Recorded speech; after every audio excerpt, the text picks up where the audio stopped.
Howdy. Today we're going to talk about tackling tough conversations. Now it's taken me a minute to put out this episode because when I researched tackling tough conversations and I put in tackling tough conversation models into Google, there were over 94,600,000 results. And I read through every single one of them.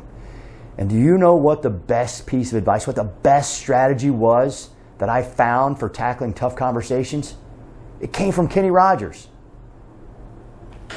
You got To know when to hold up, know when to fold up, know when to walk away, know when to run.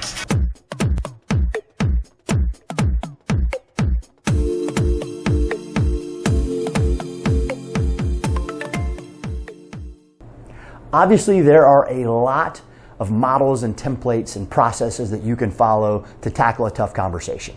I don't know that there's one that's optimal for every single type of tough conversation out there.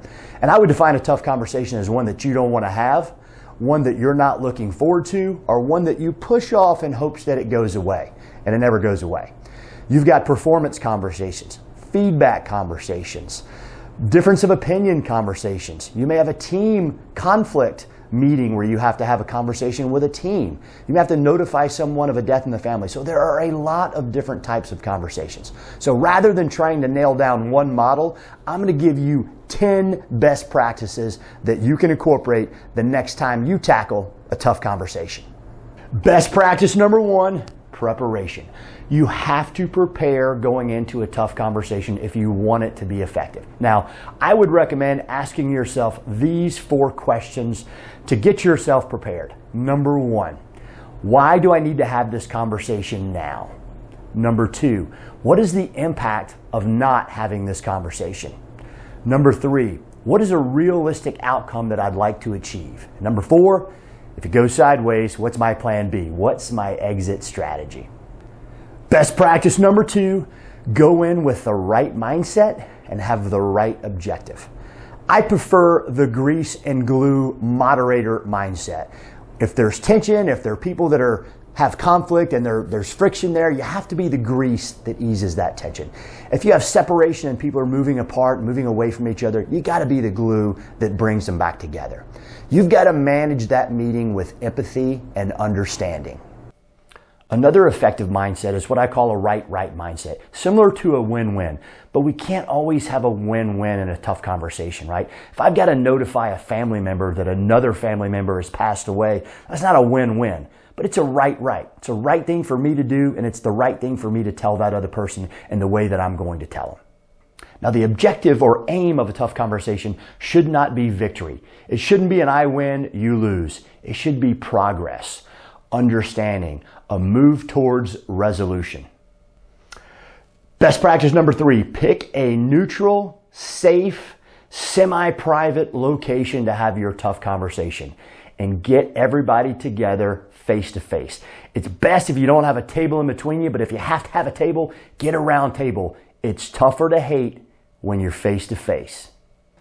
Best practice number 4, as the leader, set ground rules for the conversation, for the meeting, and follow a structure. There should be no name calling, no labeling, you're lazy, no interruptions. If you see that as a leader, let everybody know that you're going to call that out. One format is the triple F format. I felt this, I found that this, now I feel this. This strategy can be helpful because the focus is on your feelings. And so the statements are not going to invoke defensiveness in the other side. Or you can use the XYZ format. I saw or heard X.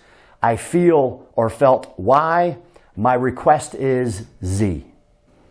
Best practice number 5. Have a short, simple opening with direct, straightforward language so there is no ambiguity. In 2 to 3 minutes, briefly explain why we're having this meeting, why we're having this conversation now, what has led up to this situation, what is the impact of the situation, and what is the desired outcome of the conversation. Best practice number 6, have a discussion. This is a dialogue. It's a conversation between 2 or more people. It's not a monologue with just one person talking. So here are a few statements you can make or questions that you can ask that may promote a healthy discussion. Tell me how you see the situation, or tell me how you all see the situation. Am I getting all the information? Am I missing anything? What am I not seeing?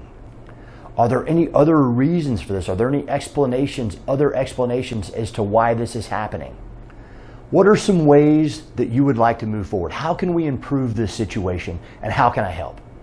All right, this can be a little tougher, a little more challenging if we're in a group setting, right? We've got the team together and there's some conflict on the team, some tension. And normally it's between two people. Or if you've got two teams together, it's a matrix organization, and maybe there's one person on one team and one on the other team that have conflict.